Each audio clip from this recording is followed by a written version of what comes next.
(70만) 뉴욕 거주 아닌 농부 여러분, 직장상해 클레임 전문 섬세한 변호사 박희철입니다. 오늘은 직장상해 클레임에서도 정직이 최선의 방책이라는 말씀을 주제로 얘기를 나눠보겠습니다. 여러분들이 지금 보시는 것은 인간의 눈입니다. 다른 영장류나 포유류와 비교할 때 확연하게 다른 것이 바로 흰자위가 많다는 것입니다. 흰자위는 사실 적자 생존의 생태계에 맞지 않는 신체 조건입니다. 왜냐하면 그 흰자위로 인해 내가 무엇을 의도하고 바라보고 있는지에 대해 상대방이 금방 알아차릴 수 있기 때문입니다.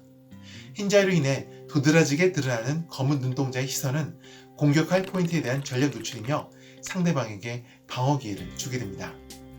매트릭스와 같이 기계에 대적하여 싸우는 인간을 다룬 영화들에서는 주인공들이 그래서 항상 선글라스를 끼고 있습니다. 그러고 보면 흰자위야말로 인간의 눈을 다른 종의 그것과 구분짓는 가장 독특한 특징이 아닐까 합니다. 상대방을 공격하고 이김으로써만 인류가 생존해 왔다면 흰자위는 생존에 불리한 신체 조건으로서 진화 과정에서 진작 사라져 없어져야 했습니다. 그러나 우리 인류는 흰자위를 유지하였고 그리하여 내가 무엇을 바라보고 있는지 상대방이 잘 알아채도록 허용하였습니다. 인간은 그로부터 무엇을 얻었던 것일까요? 바로 나의 패를 보여줌으로써 서로에 대한 경계를 풀 수 있었고 상호 신뢰를 쌓으면서 결국 협동이 가능해졌다는 것입니다. 인류는 흰자위 노출을 택한 후 상호 신뢰와 협동을 통해 생존력을 극대화했던 것이지요. 아니, 싸워서 이기는 것이 생존이 아니야? 정직하면 나만 손해 아닌가? 라고 반문하실 분들도 계실 것입니다. 그러나 한때 잘 나가던 기업들 중 갑자기 도태되거나 사라진 경우를 보면 기술력이나 경쟁력이 부족해서가 아니라 바로 정직성과 윤리성에 치명적 타격을 입은 경우가 대부분이라는 사실을 알 수 있습니다. 대표 사례가 바로 한때 일본에서 국민기업으로 불리던 유키지루시의 갑작스러운 몰락입니다. 2000년 6월 무려 14,000명이 넘는 일본인들이 이 기업의 우유를 마시고 집단 식중독에 걸리게 됩니다. 그러나 유키지루시는 사과나 반성을 보이기는커녕 사고를 은폐 축소하려 한다는 의혹에 휩싸였고 제품 회수 또한 늦어지면서 거센 비판을 받았습니다. 그 결과 일본 전역에서 불매운동이 일어났고 매출과 주가가 폭락, 결국 부도가 나고 말았죠. 반면 기업들 중에는 정직을 무기로 어려움 가운데 우뚝 서게 된 사례도 있습니다. 경영학 교과서마다 경영윤리의 표본으로 등장하는 것이 바로 존슨앤존슨의 타이레놀 사건입니다. 1982년 시카고에서 7명의 주민이 갑자기 사망하는 사건이 벌어집니다. 그들의 공통점은 바로 사망 전 타이레놀을 복용했다는 것. 전 미국인들은 공포에 빠졌고 약 250건 이상의 추가 사망 사례가 발생한 가운데 타이레놀이 그 원인으로 의심받으며 그 판매량은 곤두박질치기 시작했습니다. FBI는 수사 끝에 누군가가 소매 단계에서 고의로 타이레놀에 청산가리를 넣었다는 사실을 알아내었습니다. 자기들의 잘못이 아니었음이 드러났음에도 불구하고 존슨앤존슨은 이미 판매된 타이레놀이 위험할 수 있다는 사실을 언론을 통해 즉시 알렸고 사망 사건이 발생했던 시카고는 물론 미국 전역에 유포된 타이레놀을 전량 회수하고 환불 조치하였습니다. 존슨앤존슨은 이 과정에서 2억 4천만 달러의 막대한 비용 손실이 발생할 것임을 알면서도 이러한 결정에 대해 한치의 명설임도 없었다고 하지요. 이 사건으로 인해 한때 휘청했던 존슨앤존슨은 몇 달 안에 원래의 시장 점유율을 회복하였고 회사의 이미지도 대폭 개선되었습니다. 또한 타이레놀은 급속도로 점유율이 상승, 두고두고 칭송받는 경영윤리의 대표 사례가 되었던 것입니다. 역경 속에 살아남은 타이레놀은 현재까지도 코로나 백신 주사 후 먹는 통증약으로도 여전히 우리의 사랑을 듬뿍 받고 있습니다. 저는 지난 7년간 직장상해 전문 변호사로 활동하며 정직이야말로 클레임을 성공적으로 이끄는 기본 조건임을 경험으로 알게 되었습니다.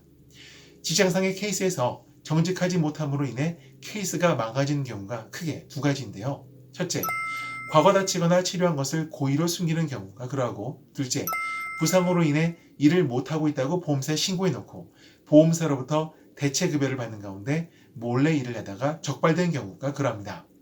직장상해 보험법에는 114A라는 조항을 별도로 두고 부정직한 청구인의 권리를 제한하거나 박탈하며 심지어는 형사처벌을 받게 하고 있습니다.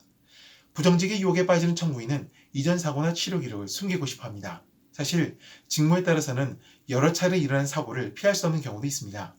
운수업이나 교도관이 그럽니다.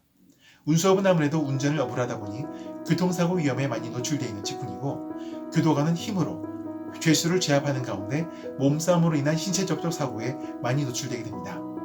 많은 분들이 한 번 다친 신체 부위는 다시는 클레임에 넣기 어려운 것으로 오해하시는데 실제로는 그렇지 않습니다.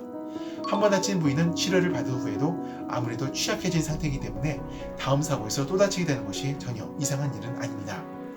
재차 다친 부위 역시 의료 전문가의 소개를 받아 사고 부위로 인정받고 치료 허가를 얻어내는 일련의 과정은 사실 그렇게 어렵지 않습니다.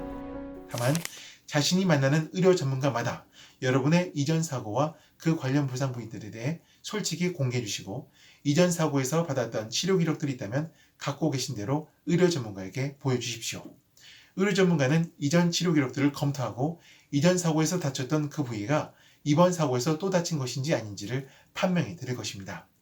정리해서 말씀드리면 이전에 다쳐 치료를 이미 받은 신체 부위를 또 다치게 되는 경우에도 이전 사고나 치료에 대해 공개만 한다면 얼마든지 재차 다친 부위로서 인정을 받을 수 있습니다. 사실 이전 사고나 치료 기록들이 영향을 주는 단계는 치료가 완전히 마무리된 후 보상을 청구할 때입니다. 직장상의 보험법에 의거 치료가 완전히 마무리된 상태를 기준으로 영구적 부상을 측정하여 보상을 청구하게 되는데 이전 사고가 영향을 준 정도에 비례하여 보상 청구액이 감액되는 것입니다. 예를 들어 오른쪽 어깨 부상으로 받을 수 있는 보상금이 1만 불이었다고 한다면 이전 사고의 영향 30%를 감안하여 70% 수준의 보상금, 즉 7천 불을 보상 청구하는 식인 것이죠. 이전 사고를 숨김으로써 보상금 제로 플러스 형사처벌을 받을 것인가 아니면 70%의 보상금 7천 불이라도 받을 것인가 하는 선택지에 대해 여러분의 초이스는 무엇인가요? 보험사로부터 대체급여를 받는 가운데 몰래 일을 하다가 적발된 경우에 해당하여 온당한 보상을 못 받게 되신 클라이언트가 제게도 2분이나 있습니다. 일을 쉬는 가운데 보험사로부터 대체급여를 받던 제 클라이언트는 돈을 벌 목적이 아니라 집에 가만히 있기가 심심하기도 하고 일하던 가게가 바로 당신 집 앞에 있던 터라 별 생각 없이 가게에 나가셨더랍니다. 그런데 하필 그날 보험사에서 손님으로 위장한 탐정을 그 가게로 보내었고 탐정의 고발에 의해 제 클라이언트는 사기로 몰려 결국 자신의 클레임에서 받아야 할 온당한 보상을 다 못 받는 불운을 겪게 되었습니다.